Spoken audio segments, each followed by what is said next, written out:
Hello friends, आप सबका आपके अपने चैनल पर बहुत बहुत स्वागत है।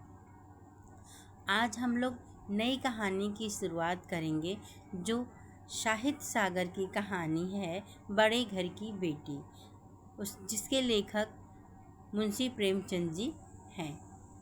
कहानी की शुरुआत बेनी माधव सिंह से होती है। एक ज़माना था जब बेनी माधव सिंह के यहाँ धन धान की कोई भी कमी नहीं थी। जब बेनी माधव सिंह के पिता जिंदा थे तब उनके घर में हाथी भी हुआ करती थी।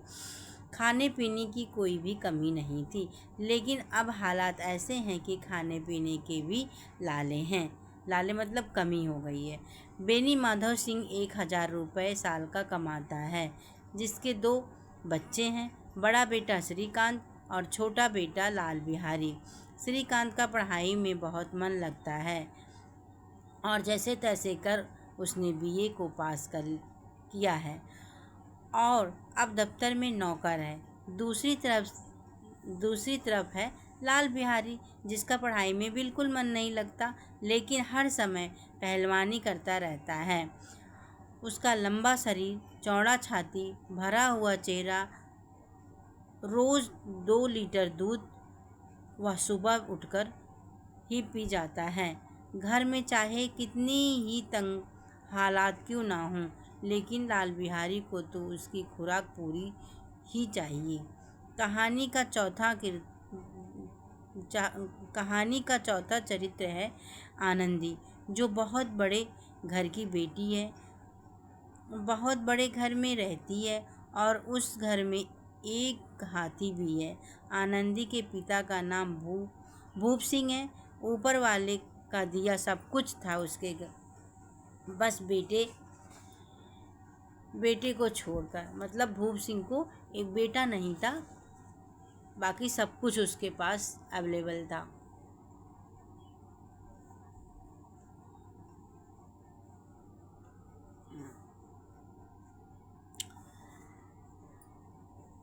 भूप सिंह के गांव में 7 बेटियां हैं और उन 7 बेटियों में चौथे नंबर की बेटी आनंदी है। आनंदी अपने सभी बहनों में सबसे खूबसूरत और समझदार थी और भूप सिंह आनंदी से बहुत प्यार करता था।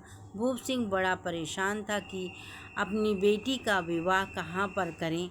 एक दिन क्या होता है कि श्रीकांत भूप सिंह के यहाँ चंदा मांगने आता है। भूप सिंह को श्रीकांत का लहजा बड़ा पसंद आता है और उन्होंने फैसला किया कि मैं अपनी बेटी आनंदी का विवाह श्रीकांत से करेगा और फिर श्रीकांत और आनंदी की शादी हो जाती है। आनंदी जब अपने नए घर में आई तो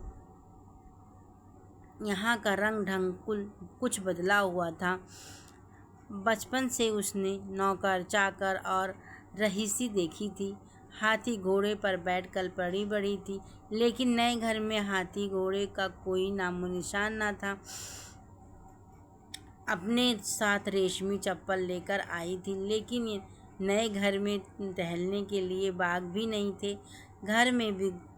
घर में खिड़की नहीं थी, न जमीन पर फर्श बना था, न दीवारों पर तस्वीरें सजी थी। उसका नया घर तो एक देहाती मकान था, लेकिन आनंदी बड़ी अच्छी लड़की थी। थोड़े ही दिन में उसने अपने आप को वहाँ के अनुसार ढाल लिया और अपने आप को ऐसा दिखाया जैसे कभी वह रही थी ही नहीं। एक दिन क्या होता है,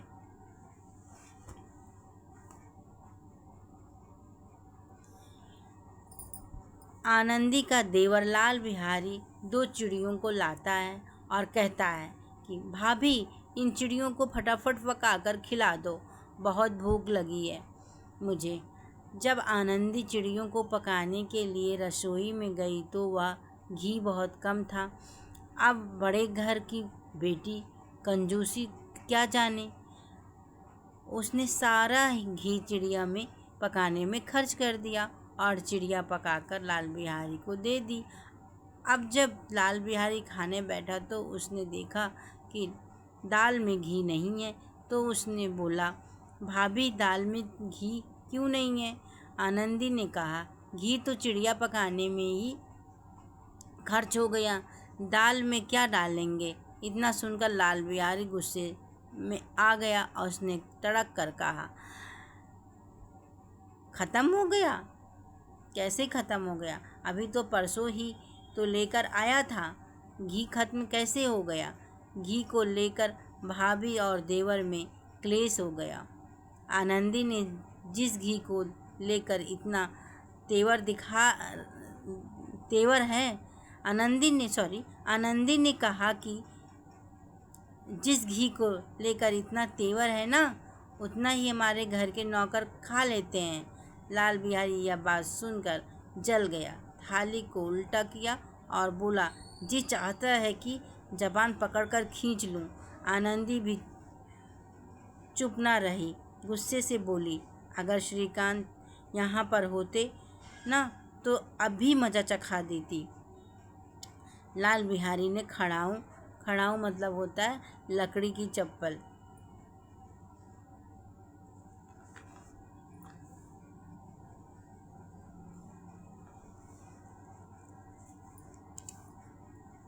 उठाकर आनंदी को फेंक कर मारा और कहा, तुम्हें और भैया दोनों को देख लूँगा। खड़ाऊं से आनंदी की उंगली में चोट लग गई। आनंदी गुस्से से अपने कमरे में चली गई और खून का घूंट पीकर चुप रही। श्रीकांत शहर में नौकरी करता था और छुट्टियों में घर आता था। इस बार श्रीकांत जब शनिवार को घर आया तो घर का माहौल अलग था। 2 दिन से आनंदी ने कुछ नहीं खाया था, ना कुछ पिया था। गुस्से में कमरे में बंद थी। 2 दिन से आनंदी श्रीकांत का इंतजार कर रही थी। अंत में रात का खाना लगा। सब लोग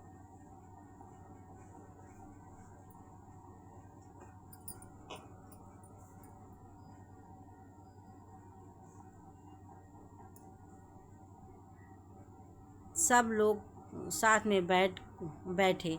तब लाल बिहारी ने कहा, भैया भाभी को समझा दो, जबान संभाल कर बातें किया करें, नहीं तो किसी दिन बहुत बुरा हो जाएगा। बेनी माधव जी भी अपने छोटे बेटे का पक्ष लेते हुए कहता है, हाँ सही बात है, बहू बेटियों को मर्दों के मुंह नहीं लगना चाहिए। लाल बिहारी ने कहा कि माना कि वह बड़े घर की बेटी है, पर हम भी कोई गए गुजरे थोड़ी ही हैं। श्रीकांत ने पूछा, क्या बात हो गई?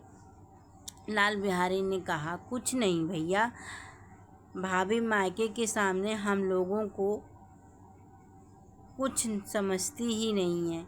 श्रीकांत गुस्से से आनंदी के पास कमरे में गया और पूछा, आजकल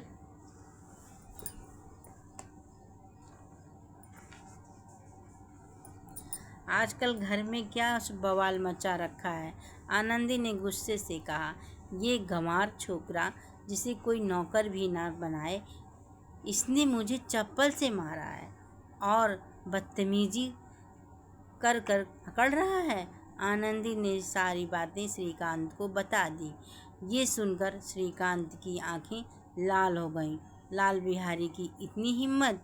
श्रीकांत ने कहा। सुबह श्रीकांत अपने पिता बेनी माधव सिंह के पास गया और कहा, दादा,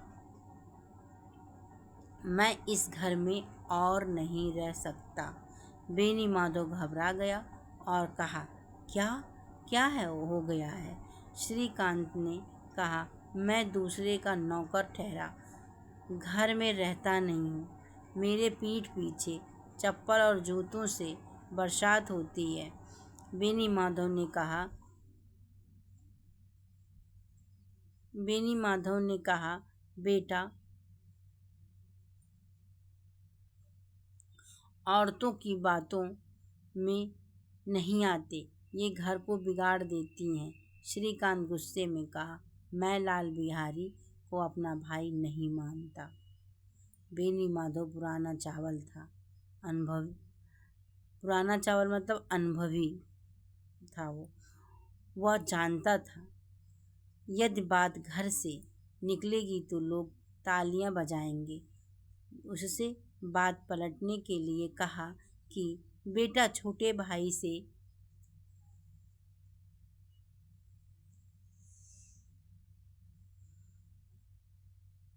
बेटा छोटे भाई से गलती हो गई है, शांत हो जाओ। लेकिन पढ़ा लिखा श्रीकांत यह बात समझ ना पाया कि बेनी माधव सिंह किस मकसद से बात को पलटा था। श्रीकांत ने बोला, अब मैं लाल बिहारी के साथ इस घर में नहीं रह सकता। तो बेनी माधव कहता है कि तुम बड़े हो,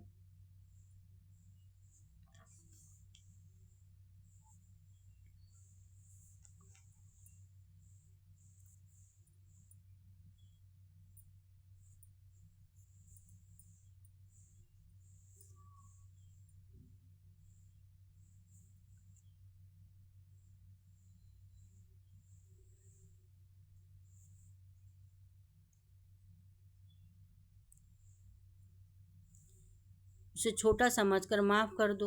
लेकिन श्रीकांत ने कहा, मैं अपना खर्चा खुद उठा सकता हूँ। अब मैं लाल बिहारी के साथ नहीं रहूंगा। दूसरी तरफ लाल बिहारी बड़े भैया की बातें सुन रहा था। लाल बिहारी भैया की ये बातें सुनकर फूट फूट कर रोने लगा। अपने किए पर पछताने लगा और कोठरी में जाकर कपड़े पहने, आंसू पोंछे और इसके बाद आनंदी के कमरे में गया और कहा, भाभी, भैया ने कह दिया है कि अब वे हमारे साथ इस घर में नहीं रहेंगे, इसलिए मैं यह घर छोड़कर जा रहा हूँ। मैं अपनी सारी बदतमीजियों के लिए माफ़ी मांगता हूँ। ये कहते लाल बिहारी रोने लगा। इसी समय श्रीकांत आ गया और मुंह फेर कर चला गया। अब आनंदी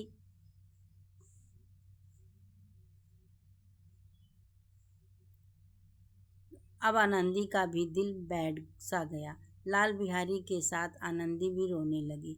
इतनी देर में लाल बिहारी दरवाजे की तरफ चल पड़ा। तभी आनंदी लाल बिहारी के हाथ पकड़ लिए।